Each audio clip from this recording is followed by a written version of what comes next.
में बदल रहे इंश्योरेंस लेने के नियम, आम आदमी को होंगे ये फायदे। नया साल यानी कि 2023 शुरू होने में एक दिन बचा है। इसी के साथ आपके निवेश से जुड़ी कई चीजें भी बदल रही हैं।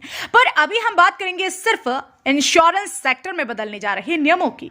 अभी देश में साधारण बीमा जैसे कि हेल्थ इंश्योरेंस, वाहन इंश्योरेंस और ट्रैवल इंश्योरेंस इत्यादि के लिए केवाईसी डॉक्यूमेंट की जरूरत नहीं होती थी, पर नए साल में ये अनिवार्य हो जाएगा। पर इससे एक आम आदमी की जिंदगी या इंश्योरेंस लेने वाले को क्या फायदा होगा और क्या नुकसान होगा, ये हम आपको बताने जा रहे हैं। केवाईसी को लेकर क्या है मौजूदा नियम? वर्तमान में गैर जीवन बीमा या साधारण बीमा खरीदने के लिए केवाईसी डॉक्यूमेंट अनिवार्य नहीं है। हेल्थ इंश्योरेंस के केस में अगर क्लेम की राशि 1 लाख रुपए से ज्यादा है तब जरूर ग्राहकों को अपना पैन नंबर और आधार नंबर देना होता है। नई व्यवस्था में केवाईसी की इस प्रणाली को क्लेम की बजाय बीमा खरीदने के वक्त ट्रांसफर किया जा रहा है। मौजूदा ग्राहकों पर लागू होगा नया नियम।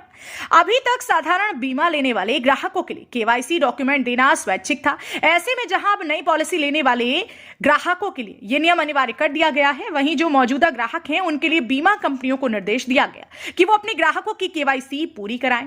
इससे भी लो रिस्क वाली पॉलिसी के लिए 2 साल का वक्त दिया गया है, जबकि हाई रिस्क पॉलिसी के लिए केवाईसी अपडेट करने का समय 1 साल होगा। आपको इसकी जानकारी SMS और ईमेल से मिलेगी। आम आदमी को नए नियम से क्या फायदा? साधारण बीमा पॉलिसी लेने से पहले ही इस केवाईसी प्रोसेस को पूरा करने के पीछे एक वजह मनी लॉन्ड्रिंग और आतंकवाद के वित्त पोषण को रोकना माना जा रहा है।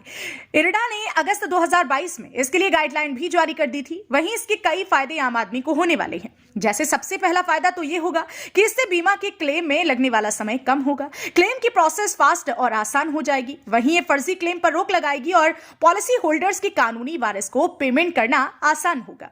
इस प्रोसेस का एक फायदा यह होगा कि इंश्योरेंस कंपनियां एक सेंट्रलाइज्ड डेटा बैंक बनाएंगी। इससे पॉलिसी रिकॉर्ड मेंटेन करना आसान होगा। इसका लॉन्ग टर्म में फायदा यह होगा कि ग्राहकों के लिए पॉलिसी रिन्यू कराने की प्रक्रिया तेज हो जाएगी, क्योंकि तब केवाईसी की डिटेल तक सभी साधारण बीमा कंपनियों की पहुंच सुनिश्चित होगी। वहीं यह बीमा कंपनियों को भी फायदा पहुंचाने वाला कदम है। केवाईसी डिटेल के चलते उनके लिए किसी ग्राहक को लेकर रिस्क असेसमेंट करने में आसानी होगी। वहीं सही प्रीमियम तय करने में भी मदद मिलेगी। Bureau report, DD today news.